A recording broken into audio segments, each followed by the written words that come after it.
Oy, teka muna, pag-usapan ho natin itong nangyayari araw-araw na medyo nakaka-depress at nakaka-stress, ha?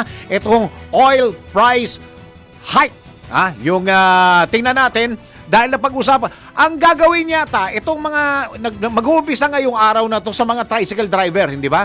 Tricycle driver, tapos nakauma na rin, o nakaporma na din para sa mga jeepney drivers. Ang alam ko, 5,000 sa jeepney drivers sa traditional. Doon naman sa Egypt ay 10,000. Yan ang pagkakaalam ko dyan. Oo. Tapos, doon sa mga tricycle driver, ang pagkakaalam ko hindi nadadaan talaga ng politiko yan. Ay, ba't ko ba sinabi yun? Wag na, hindi na kailangan. Okay. Diretso na po sa mga tricycle driver yung pagtulong o yung ayuda, ha? Para sa mga yan, kailangan ang alam kong requirement yata ng DSWD diyan, napaka-simple, kailangan lang yata, hindi kailangan ng mga dokumento, ang kailangan ho ninyo ay parang yung driver's license lang ninyo, yung mga tricycle driver. Paki-confirm mo nga yan, Iha, para may announce natin, matulungan natin ng DSWD. Okay, nasa linya po natin ang presidente po ng Laban TNVS. Tanong natin kung kasama sila sa tutulungan. Nasa linya po natin, ito, kaibigan na natin ito at suki na si Mr. June De Leon. June, magandang araw sa iyo, pare. Magandang araw po, Sir Dennis, at magandang araw po sa mga taga-subaybay. June, yung last na pinag-usapan natin, bago natin puntahan, yung issue doon sa subsidy ng para sa gasolina, yung bang cancellation fee, yung last na napag-usapan natin, kumusta na yon? Cancellation fee? O yung problema do sa mga nagka-cancel, tapos parang yun yung problema natin, yung pinag-usapan natin nung last? Opo, wala naman pong nabalitaan na nagkaroon ng show cause order after noon. No? Ano ba yan? Okay. Wow. Hindi nga maganda ugaga sa pag-check ng mga provisional authority, paging CPC, yung mga abogado doon, mag-show cause order pa, sayang oras. Kasi nga parang ang issue yata nagbubook yung mga kababayan natin sa mga iski-iskinita na hindi pwedeng puntahan ng TNVS, parang June eh. Tama po yun, pero sinisikap po ng ating mga kasamahan na TNVS driver na kung saan talaga sila pick-up location ay pupuntahan po nila kahit na masikip yan. Oo, tsaka iba na talaga ang buhay ngayon, parang June, kailangan na talaga natin maghanap buhay ng todo, ano? Oo, dahil ngayon sa taas ng gasolina ngayon at crudo, alos nagdagdag ng 2 hanggang 4 na oras ang ating mga kasama na driver para lang kumita ng maayos at sapat sa pamilya. Okay, June, parang ganito ha, may naririnig ako na fuel subsidy para sa mga tricycle, sa mga jeep, sa mga bus, sa mga van, kasama dyan yung mga angkas-angkas sa mga to move it. Parang ang TNVS hindi ko naririnig. Ako nga rin po, hindi ko rin naririnig eh. Wala ba kayong panawagan na kayo'y nangangailangan ng tulong din, June? Hindi, Sir Dennis, nung mga nakaraang may ganitong fuel subsidy, merong iilan tayong report na nakatanggap ang mga ibang TNVS driver na kasama natin. Pero ito yung may mga CPC lang. At alam mo, halos 65,000 kasi ang supply cap ng common supply cap ng TNVS. At inaasahan natin, syempre, 65,000 makatanggap sana. No? Lahat ba yan Metro Manila o nationwide? Ano po yun? Dito lang po sa Metro Manila lang po yun, Sir Dennis. Dami. Pero hindi natin alam kung ilan ang bumabiyahe ngayon, ang active ngayon na TNVS. No? Kasi may mga na-dismiss dyan, may mga expired yung mga CPC, hindi ko alam kung naka-renew. So matotal, pag wala ka sa lista ng LTFRB, hindi ka makakatanggap. Pero naman lahat ng drivers, kahit provisional authority lang yan. Kaya sana ang panawagan natin huwag nang pumili ng meron lang CPC, pati may PA at case number na tinutuloy naman ng mga kanilang dokumento sa LTFRB. Malaking bagay yan kung meron man subsidy sa mga TNVS, pero wala pa nga tayo naririnig tungkol dyan. Ano ba gusto nyo? Fuel subsidy o yung pag-alis ng excise tax or ng VAT?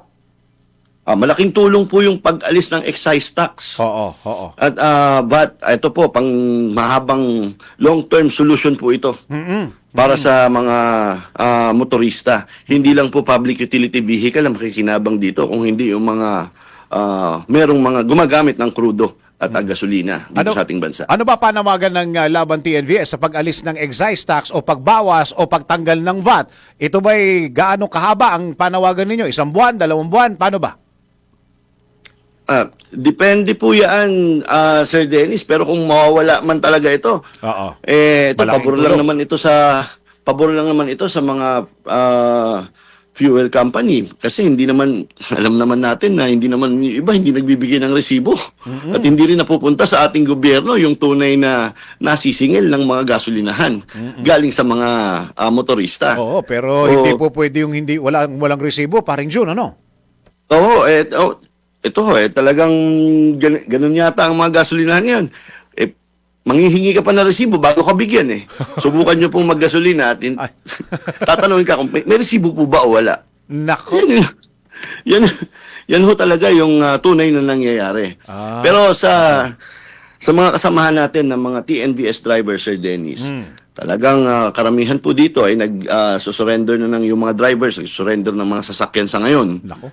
Dahil mauuwi talaga, papagod lang daw sila at magtatrabaho muna sila sa iba, maghahanap buhay muna sila ng iba. Oo. Pag ayos na ang sitwasyon, saka sila babalik sa mga sasakyan. Pero kawawa naman yung mga operators na maiiwan kasi magbabayad ng mga monthly amortization yan. Actually, it's more than the operators. It's the mananakay itself, paring June, ang mawawala ng access. Sa totoo lang, Totoo pagka po, tumigil kayo, di ba? Totoo po yun. Meron talagang tatamaan ng mga suki at mananakay ng TNVS. Kaya lang, wala po tayong magawa talaga ngayon dahil kahit pilitin natin, mauuwi sa pagkalugi dahil ang taas po ng gasolina at diesel.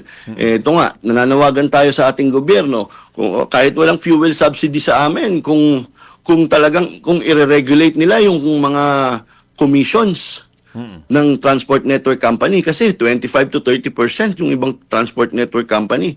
Kung magiging 10% lang ito, baka sakaling ma-cover nito yung pagtaas ng gasolina. Teka muna, paring June, nakalimutan ko. Kumusta na yung issue ng yung pag-shoulder ng student at saka senior citizen discount? Sa inyo pa rin ba yun o doon sa operator na? Isa po yan. Nagwagi po ang transport network company dito. Nung hearing po sa Senado noon kay Senator Raffy Tulfo, sabi nung dating chairman Guadis, nakalagay bago bigyan ng accreditation ng mga transport network company na sila dapat ang mag-shoulder ng mandatory discount. After ng December, nag-iba na ang ihip ng hangin. Sabi pa ni Senator Raffy Tulfo, dapat i-refund. Nag-iba ang ihip ng hangin. Pina-shoulder pa rin sa mga drivers at may-ari ng sasakyan. Nako, dapat tawagan natin si Senator Raffy Tulfo. Kung ano na Kaya nga po, nakakalungkot. Mukhang hindi kinampihan yung mga drivers. Naku po, Dito napakalungkot. sa desisyon nila. Naku po, teka muna. Ito, last question ko na ito, paring June. Kapag si Secretary Banoy naman, ang DOTR ay nakikinig at LTFRB, pagka tinanong kayo, dyan ba sa TNVS, kapag gusto ninyo ng fuel subsidy, magkano ba ang gusto ninyo na fuel subsidy na sasapat sa isang TNVS rider at saka sa isang yung kanyang trabaho as a driver? Sir Dennis, kulang-kulang 200 ang nawawala ngayon sa mga drivers natin sa gasolina. Okay. Ayan mga gumagamit ng gasolina. Kulang-kulang 500 piso naman, more or less, 500 pesos sa gumagamit ng diesel. Yun. Yan po, araw-araw po yan. Yan ang nawawala.